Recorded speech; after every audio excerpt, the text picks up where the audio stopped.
ಹರೇ ಶ್ರೀನಿವಾಸ. ಸ್ನೇಹಿತರೆ, ಇವತ್ತು ಲಕ್ಷ್ಮೀ ಶೋಭಾನದ ಮುಂದಿನ ನುಡಿಗಳ ಭಾವಾರ್ಥವನ್ನು ತಿಳಿಯೋಣಂತೆ. ಮೊದಲಿಗೆ ಶ್ರೀ ವಾದಿರಾಜ ಗುರುಗಳಲ್ಲಿ ವಂದಿಸುತ್ತಾ ಹಾಗೆ ಲಕ್ಷ್ಮೀನಾರಾಯಣರಲ್ಲೂ ವಂದನೆಗಳನ್ನು ಮಾಡ್ತಾ ಶ್ರೀ ಲಕ್ಷ್ಮೀ ಶೋಭಾನವನ್ನು ಪ್ರಾರಂಭ ಮಾಡೋಣಂತೆ. ಶೋಭಾನವೆನ್ನೀರೆ ಸುರರೋಳು ಸುಭಗನಿಗೆ, ಶೋಭಾನವೆನ್ನಿ ಸುಗುಣನಿಗೆ, ಶೋಭಾನವೆನ್ನೀರೆ ತ್ರಿವಿಕ್ರಮರಾಯಗೆ, ಶೋಭಾನವೆನ್ನಿ ಸುರಪ್ರಿಯಗೆ ಶೋಭಾನೇ. ಇವತ್ತು 97ನೇ ನುಡಿಯಿಂದ ಮುಂದುವರಿಸ್ತಾ ಇದ್ದೀನಿ. ಕೊಬ್ಬಿದ ಖಳರೊಡಿಸಿ ಅಮೃತಾನ್ನ ಊಟಕ್ಕೆ, ಉಬ್ಬಿದ ಹರುಷದಿ ಉಣಿಸಲು, ಉಬ್ಬಿದ ಹರುಷದಿ ಉಣಿಸಬೇಕೆಂದು ಸಿಂಧು ಸರ್ವರಿಗಡಿಗೆಯ ಮಾಡಿಸಿದ ಶೋಭಾನೇ. ಮಾವನ ಮನೆಯಲ್ಲಿ ದೇವರಿಗೌತಣವ, ದಾನವರು ಕೆಡಿಸದೆ ಬಿಡರೆಂದು, ದಾನವರು ಕೆಡಿಸದೆ ಬಿಡರೆಂದು ಶ್ರೀಕೃಷ್ಣ ದೇವಸ್ತ್ರೀ ವೇಷವ ಧರಿಸಿದ ಶೋಭಾನೇ. ತನ್ನ ಸೌಂದರ್ಯದಿಂದುನ್ನತಮಯವಾದ ಲಾವಣ್ಯದಿಂದ ಮೆರೆವ ನಿಜಪತಿಯ ಹೆಣ್ಣು ರೂಪವ ಕಂಡು ಕನ್ಯೆ ಮಹಾಲಕ್ಷ್ಮಿ ಇವಗನ್ಯರೇಕೆಂದು ಬೆರಗಾದಳು ಶೋಭಾನೇ.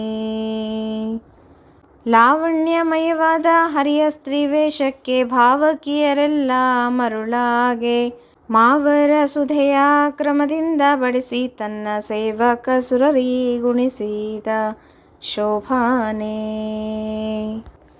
ಈ 4 ನುಡಿಗಳ ಅರ್ಥವನ್ನು ಇವತ್ತು ತಿಳಿಯೋಣಂತೆ. ಕರೆಕ್ಟ್ ಅಲ್ಲಿಗೆ 100 ನುಡಿಗಳು ಮುಗಿಯುತ್ತೆ. ಇನ್ನೊಂದು ಸ್ವಲ್ಪ ಅಷ್ಟೇ ಇರುತ್ತೆ.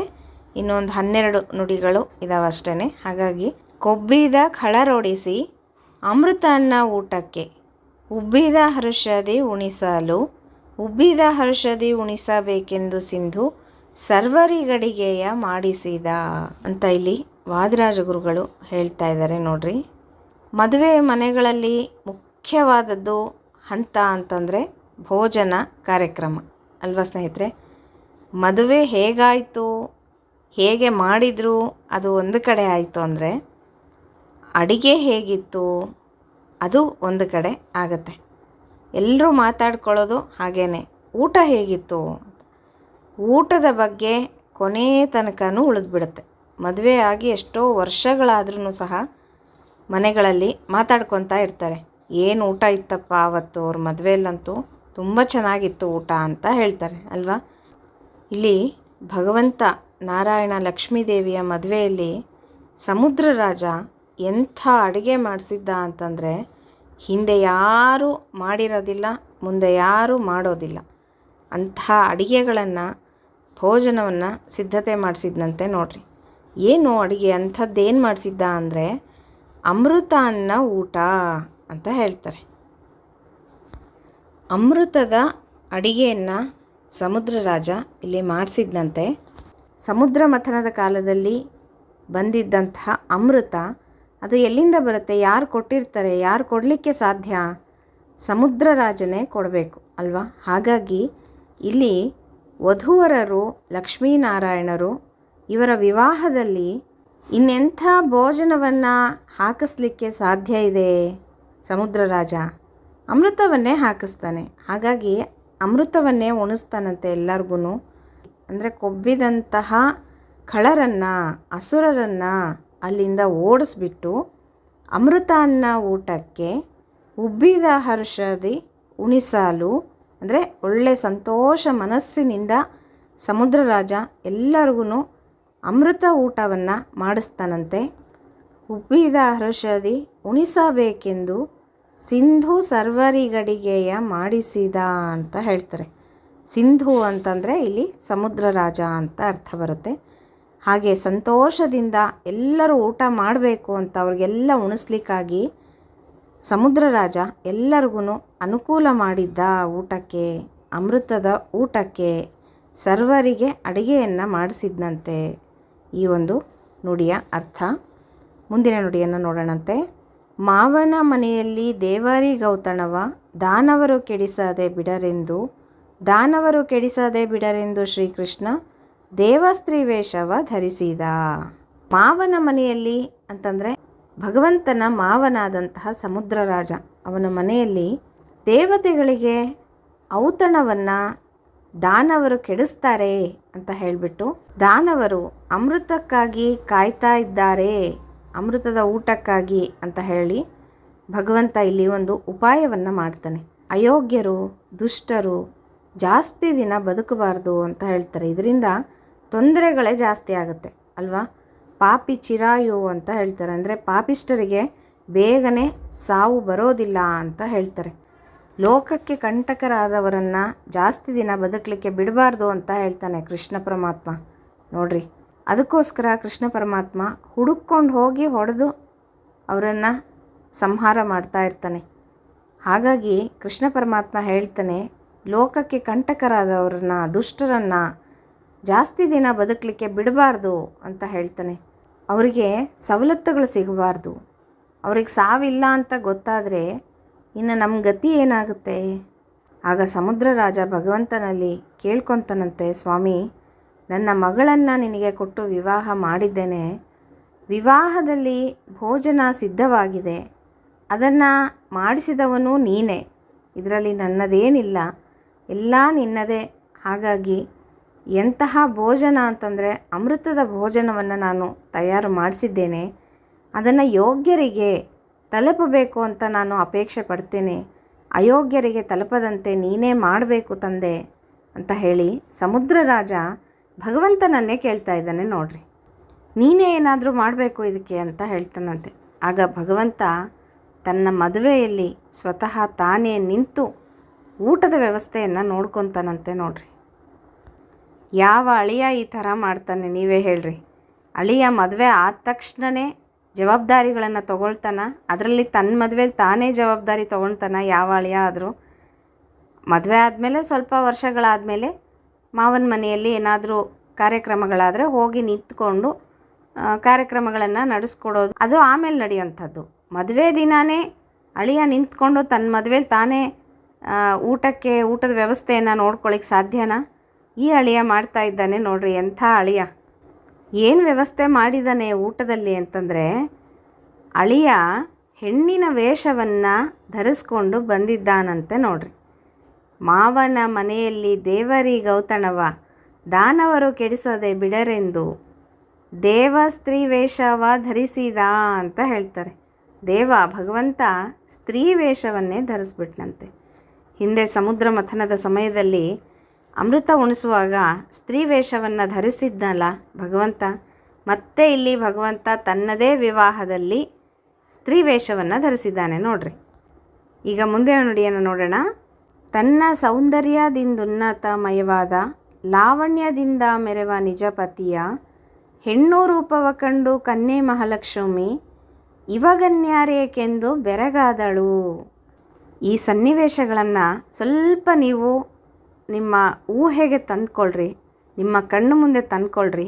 ಹೇಗೆ ನಡೀತಾ ಇರುತ್ತೆ ಅಲ್ಲಿ ವಿವಾಹ ಮಹೋತ್ಸವ, ಹೇಗೆ ದೇವಾನುದೇವತೆಗಳು ಬಂದಿರ್ತಾರೆ, ಇಷ್ಟೆಲ್ಲ ಸಂಭ್ರಮ ಹೇಗೆ ನಡೀತಾ ಇರುತ್ತೆ ಅಂತ ನೀವು ಒಂದು ಚೂರು ಆ ಸನ್ನಿವೇಶವನ್ನು ಊಹೆ ಮಾಡಿಕೊಳ್ರಿ ಹೇಗಿರುತ್ತೆ ಅಂತ. ವಿವಾಹ ಮಹೋತ್ಸವದಲ್ಲಿ ಅಮೃತವನ್ನು ಉಣಬೇಕೆಂದು ಅಯೋಗ್ಯರೆಲ್ಲ ಕಾದು ಕುಳಿತುಕೊಂಡಿರ್ತಾರೆ. ಅವರಿಗೆ ತಲುಪಬಾರ್ದು ಅಂತ ಹೇಳಿ ಸಮುದ್ರ ರಾಜ ಅಳಿಯನನ್ನು ಕೇಳ್ಕೊತಾನೆ. ಆಗ ಭಗವಂತ ಹೆಣ್ಣಿನ ವೇಷದಲ್ಲಿ ಬಂದಿದ್ದಾನಂತೆ. ನೋಡ್ರಿ, ವಿವಾಹ ಮಂಟಪದಲ್ಲಿ ಲಕ್ಷ್ಮೀದೇವಿಯೊಟ್ಟಿಗೆ ಭಗವಂತ ಇರಬೇಕು. ಈಗ ಯಾರಾದರೂ ನೋಡಿದ್ರೆ ಏನು ಪರಿಸ್ಥಿತಿ, ಇದೇನಪ್ಪ ಸಮುದ್ರ ರಾಜನ ಅಳಿಯ ಹೆಣ್ಣಿನ ವೇಷ ಧರಿಸ್ಬಿಟ್ನಲ್ಲ, ಏನಿದು ಕತೆ ಅಂತ ಅನ್ಕೋಬೋದಿತ್ತು. ಆದರೆ ಅಲ್ಲಿ ಸಾಮಾನ್ಯ ಜನಗಳು ಯಾರೂ ಇರಲಿಲ್ಲ. ಎಲ್ಲರೂ ದೇವಾನುದೇವತೆಗಳೇ. ಎಲ್ಲರಿಗೂ ಭಗವಂತನ ಒಂದು ಮಹಿಮೆ ಗೊತ್ತಿದೆ. ಏನೋ ಮಾಡ್ತಾನೆ ಭಗವಂತ ಈಗ ಅಂತ ಎಲ್ಲರೂ ಕಾಯ್ತಾ ನೋಡ್ತಾ ಇದ್ದಾರೆ. ಮತ್ತು ವಿವಾಹ ಮಂಟಪದಲ್ಲಿ ಲಕ್ಷ್ಮೀದೇವಿಯೊಟ್ಟಿಗೆ ಯಾರಿದ್ದಾರೆ? ಭಗವಂತನೇ ಇದ್ದಾನೆ. ಭಗವಂತ ಒಂದು ರೂಪದಿಂದ ಮೋಹಿನಿ ಅವತಾರವನ್ನು ಸ್ತ್ರೀ ವೇಷವನ್ನು ಧರಿಸಿದ್ರೂ ಸಹ ಇನ್ನೊಂದು ರೂಪದಲ್ಲಿ ಭಗವಂತ ಲಕ್ಷ್ಮೀದೇವಿಯೊಟ್ಟಿಗೆ ವಿವಾಹ ಮಂಟಪದಲ್ಲಿ ಕೂತಿದ್ದಾನೆ. ಈ ರೀತಿ ಮಾಡಲಿಕ್ಕೆ ಯಾರಿಗೆ ಸಾಧ್ಯ ಇದೆ? ಭಗವಂತನನ್ನು ಬಿಟ್ಟು ಅಲ್ವಾ ಸ್ನೇಹಿತರೆ? ಭೋಜನದ ಸಾಲಿನಲ್ಲಿ ಇದ್ದಾನೆ ನೋಡ್ರಿ ಭಗವಂತ. ದೇವತೆಗಳಿಗೆ ಅಮೃತವನ್ನು ಬಡಿಸಲಿಕ್ಕೆ ಸಿದ್ಧನಾಗಿ ನಿಂತ್ಕೊಂಡಿದ್ದಾನೆ. ಆಗ ಲಕ್ಷ್ಮೀದೇವಿ ಒಂದು ಕ್ಷಣ ಬೆರಗಾಗ್ಬಿಡ್ತಾಳಂತೆ. ತನ್ನ ಗಂಡನ ಹೆಣ್ಣಿನ ರೂಪವನ್ನು ನೋಡಿಬಿಟ್ಟು ಹೆಂಡತಿ ಲಕ್ಷ್ಮೀದೇವಿ ನೋಡ್ತಾ ಕುಳಿತ್ಕೊಂಡ್ಬಿಟ್ಟಿದ್ದಾಳೆ. ಎಂಥ ಆಶ್ಚರ್ಯ ಇದು ಅಂತಾಳಂತೆ ಲಕ್ಷ್ಮೀದೇವಿ.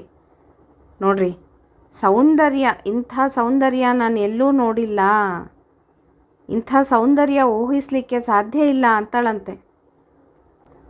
ಭಗವಂತನ ಸೌಂದರ್ಯವನ್ನು ನೋಡಿ ಲಕ್ಷ್ಮೀದೇವಿ ನಾಚ್ಕೊಳ್ತಾಳಂತೆ. ನೋಡ್ರಿ, ತನ್ನ ಸೌಂದರ್ಯ ಇಷ್ಟಿಲ್ವಲ್ಲ ಅಂತ ಹೇಳ್ತಾಳಂತೆ. ತನ್ನ ಸೌಂದರ್ಯದಿಂದ ಉನ್ನತಮಯವಾದ ಲಾವಣ್ಯದಿಂದ ಮೆರೆವ ನಿಜಪತಿಯ ಲಕ್ಷ್ಮೀದೇವಿಯ ಸೌಂದರ್ಯನೇ ಅಷ್ಟು ದೊಡ್ಡದು. ಲಕ್ಷ್ಮೀದೇವಿ ಬಹಳ ಸುಂದರಿ ಅಂತ ಹೇಳ್ತಾರೆ. ಹಾಗೆ ಲಕ್ಷ್ಮೀದೇವಿನೇ ಸುಂದರಿಯಾಗಿದ್ದರೆ ಅವಳೇ ನಾಚಿಕೊಂಡು ಹೇಳ್ತಾಳಂತೆ, ಇಂಥ ಸೌಂದರ್ಯ ನನಗಿಲ್ವಲ್ಲ ಅಂತ ಭಗವಂತನನ್ನು ನೋಡಿಬಿಟ್ಟು. ಅಂತಹ ಸೌಂದರ್ಯ, ಅಂಥ ಲಾವಣ್ಯ ಭಗವಂತನದ್ದಾಗಿತ್ತಂತೆ. ನೋಡ್ರಿ, ಭಗವಂತನ ಹೆಣ್ಣು ರೂಪವನ್ನು ಕಂಡು ಕನ್ಯೆ ಮಹಾಲಕ್ಷ್ಮಿ ಇವಗನ್ಯಾರೇಕೆಂದು ಬೆರಗಾದಳು ಅಂತ ಹೇಳ್ತಾರೆ. ಇಷ್ಟು ಸುಂದರವಾದಂಥ ಭಗವಂತನಿಗೆ ಕನ್ಯೆಯ ಆಪೇಕ್ಷೆ ಎಲ್ಲಿದೆ ಅಂತಾಳಂತೆ. ನೋಡ್ರಿ, ಭಗವಂತ ಬರೀ ಹೆಣ್ಣಿನ ವೇಷವನ್ನು ಧರಿಸಿರೋದಲ್ಲ, ಇಲ್ಲಿ ಹೆಣ್ಣಾಗಿಯೇ ಬದಲಾಗಿದ್ದಾನೆ ಭಗವಂತ. ಈಗ ಗಂಡಸರು ಹೆಣ್ಣಿನ ವೇಷವನ್ನು ಹಾಕ್ಕೊಂಡು ನಾಟಕಗಳನ್ನು ಅದನ್ನು ಮಾಡೋದನ್ನು ನಾವು ನೋಡ್ತೀವಿ. ಅವಾಗ ಹೇಗೆ ಕಾಣಿಸುತ್ತೆ? ಒಂಥರ ವಿಕಾರವಾಗಿ ಇರ್ತಾರಲ್ವ, ಆ ಕಡೆ ಗಂಡಲ್ಲ ಈ ಕಡೆ ಹೆಣ್ಣಲ್ಲ, ಆ ಥರ ಇರ್ತಾರೆ. ಆದರೆ ಇಲ್ಲಿ ಭಗವಂತ ಹೆಣ್ಣಿನ ವೇಷ ಧರಿಸಿರೋದಲ್ಲ, ಹೆಣ್ಣಾಗಿಯೇ ಬದಲಾಗಿದ್ದಾನಂತೆ. ಇಷ್ಟು ಒಂದು ಭಗವಂತನ ಲೀಲೆ, ಭಗವಂತನ ಒಂದು ಸಾಮರ್ಥ್ಯ ನೋಡ್ರಿ ಸ್ನೇಹಿತರೆ. ಆ ಹೆಣ್ಣಿನ ರೂಪವನ್ನು ನೋಡಿ ಮಹಾಲಕ್ಷ್ಮಿನೇ ನಾಚಿದಳಂತೆ, ನನಗಿಲ್ವಲ್ಲ ಇಂಥ ಸೌಂದರ್ಯ ಅಂತ ಬೆರಗಾಗಿದಳಂತೆ ಮಹಾಲಕ್ಷ್ಮೀ ದೇವಿ. ಇವಗನ್ಯರೇಕೆಂದು ಬೆರಗಾದಳು. ಇಂಥ ಸೌಂದರ್ಯವನ್ನು ಹೊಂದಿದಂಥ ಭಗವಂತನಿಗೆ ಕನ್ಯೆಯ ಆಪೇಕ್ಷೆ ಎಲ್ಲಿದೆ ಅಂತಾಳಂತೆ. ಯಾಕೆ ಬೇಕು ಕನ್ಯೆಯ ಆಪೇಕ್ಷೆ ಭಗವಂತನಿಗೆ? ಅವನೇ ಅಷ್ಟು ಸುಂದರಿಯಾಗಿ ರೆಡಿ ಆಗುವಾಗ ಬೇರೆ ಕನ್ಯೆಯ ಅಪೇಕ್ಷೆ ಭಗವಂತನಿಗಿಲ್ಲ ಅಂತ ಇಲ್ಲಿ ಲಕ್ಷ್ಮೀದೇವಿನೇ ಹೇಳ್ತಾ ಇದ್ದಾಳೆ. ನೋಡ್ರಿ, ಲಾವಣ್ಯಮಯವಾದ ಹರಿಯಸ್ತ್ರೀ ವೇಷಕ್ಕೆ ಭಾವಕಿಯರೆಲ್ಲ ಮರಳಾಗೆ ಮಾವರ ಸುಧೆಯ ಕ್ರಮದಿಂದ ಬಡಿಸಿ ತನ್ನ ಸೇವಕ ಸುರರಿಗುಣಿಸಿದ. ಅತ್ಯಂತ ಸೌಂದರ್ಯದಿಂದ ಮೆರಿತಾ ಇರುವಂಥ ಲಾವಣ್ಯ ಅಷ್ಟೇ ಅಲ್ಲ, ಭಗವಂತನದ್ದು ಲಾವಣ್ಯಮಯ ಅಂತ ಹೇಳ್ತಾರೆ. ನೋಡ್ರಿ, ಮಯ ಅನ್ನುವ ಶಬ್ದ ನಾವು ಯಾವಾಗ ಬಳಸ್ತೀವಿ ಅಂದರೆ ಯಥೇಚ್ಛವಾಗಿದ್ದಾಗ. ಸೌಂದರ್ಯಮಯ ಅಂತ ಹೇಳ್ತೀವಲ್ವ, ಬರೀ ಸೌಂದರ್ಯ ಅಲ್ಲ, ಸೌಂದರ್ಯಮಯ.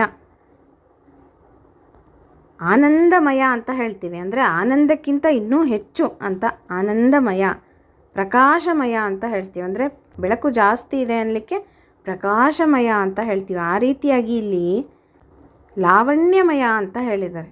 ಆ ರೀತಿ ಅಷ್ಟು ಸೌಂದರ್ಯ ಇತ್ತಂತೆ ಭಗವಂತನ ಒಂದು ಸ್ತ್ರೀ ವೇಷದಲ್ಲಿ, ಮೋಹಿನಿ ವೇಷದಲ್ಲಿದ್ದಂತಹ ಭಗವಂತ. ಲಕ್ಷ್ಮೀದೇವಿಯೇ ಬೆರಗಾಗಿ ಹೋಗಿದ್ದಾಳೆ ಭಗವಂತನ ಒಂದು ಸೌಂದರ್ಯಕ್ಕೆ. ಅಂದರೆ ಇನ್ನು ಬೇರೆಯವರ ಪಾಡು ಹೇಗಿರುತ್ತೆ ಹೇಳ್ರಿ. ಭಾವಕಿಯರೆಲ್ಲರೂ ಮರಳಾಗಿ ಹೋಗಿದ್ದಾರಂತೆ ಭಗವಂತನ ಮೋಹಿನಿ ಅವತಾರಕ್ಕೆ. ಮಾವರ ಸುಧೆಯ ಅಂತಂದರೆ ಸಮುದ್ರರಾಜನ ಸಂಪತ್ತು ಅಂತ ಹೇಳ್ಬೋದು. ಸುಧೆಯ ಅಂದರೆ ಮಾವರ ಸುಧೆಯ ಕ್ರಮದಿಂದ ಬಡಿಸಿ, ಅಂದರೆ ಮಾವರ ಸುಧೆಯ ಅಂದರೆ ಸಮುದ್ರರಾಜನ ಸಂಪತ್ತು, ಅದನ್ನು ಕ್ರಮವಾಗಿ ಬಡಿಸ್ಬೇಕು ಅಂತಂದರೆ ಮೋಹಿನಿ ಹೇಳ್ತಾಳಂತೆ, ಎಲ್ಲರೂ ಶುದ್ಧರಾಗಿ ಸಾಲಾಗಿ ಬಂದು ಕುಳಿತುಕೋಬೇಕು, ಹಾಗಾದರೆ ಮಾತ್ರ ನಾನು ಎಲ್ಲರಿಗೂ ಅಮೃತವನ್ನು ಉಣಿಸ್ತೀನಿ ಅಂತ ಹೇಳ್ತಾನಂತೆ ಮೋಹಿನಿ ರೂಪದಲ್ಲಿರುವಂಥ ಭಗವಂತ. ಆಗ ಎಲ್ಲರೂ ಸಾಲಾಗಿ ಬಂದು ಕೂತ್ಕೊಳ್ತಾರೆ. ತನ್ನ ಸೇವಕಸುರರಿಗೆ ಅಂದರೆ ದೇವತೆಗಳಿಗೆ ಅಮೃತವನ್ನು ಉಣಿಸ್ತಾನೆ ಭಗವಂತ ಅಂತ ಇಲ್ಲಿ ನಾವು ಕೇಳ್ತೀವಿ. ಅಯೋಗ್ಯರಿಗೆ ತಲುಪದಂತೆ ತನ್ನ ಸೇವಕರಿಗೆ ಮಾತ್ರ ಅಮೃತವನ್ನು ಉಣಿಸಿದನಂತೆ ಭಗವಂತ. ನೋಡ್ರಿ, ಎಷ್ಟು ರೋಮಾಂಚನ ಆಗುತ್ತಲ್ವ ಸ್ನೇಹಿತರೆ. ಕೆಲವೊಂದು ನುಡಿಗಳನ್ನು ಹೇಳೋವಾಗ ನನಗೂ ಹಾಗೆ ಅನಿಸ್ತಾ ಇರುತ್ತೆ, ಹೇಗಿರ್ಬೋದು ಭಗವಂತನ ಆ ಒಂದು ಮೋಹಿನಿ ರೂಪ. ಇಷ್ಟು ಜನ ಬೆರಗಾಗಿ ಹೋಗಿದ್ದಾರೆ, ಸ್ವತಃ ಲಕ್ಷ್ಮೀದೇವಿನೇ ಬೆರಗಾಗಿದ್ದಾಳೆ ಅಂದರೆ ಎಂಥ ಸೌಂದರ್ಯ ಇರ್ಬೋದು ಮೋಹಿನಿದು ಅಂತ. ಹಾಗಾಗಿ ಎಷ್ಟು ನಾಟಕಗಳನ್ನು, ಎಷ್ಟು ಭಗವಂತ ರೂಪವನ್ನು ತಗೊಳ್ತಾನೆ, ಎಷ್ಟು ಹೇಗೆ ನಾಟಕ ಮಾಡ್ತಾನೆ ನೋಡ್ರಿ ಭಗವಂತ. ಇದನ್ನೆಲ್ಲ ನಾವೆಲ್ಲ ಕೇಳ್ತಾ ಇದ್ದೀವಲ್ವ, ನಾವೇ ಭಾಗ್ಯವಂತರು ಅಂತ ತಿಳ್ಕೊಬೇಕು. ಮತ್ತು ಮುಂದಿನ ನುಡಿಗಳೊಟ್ಟಿಗೆ ಮತ್ತೆ ಸಿಗ್ತೀನಿ ಸ್ನೇಹಿತರೆ. ಹರೇ ಶ್ರೀನಿವಾಸ.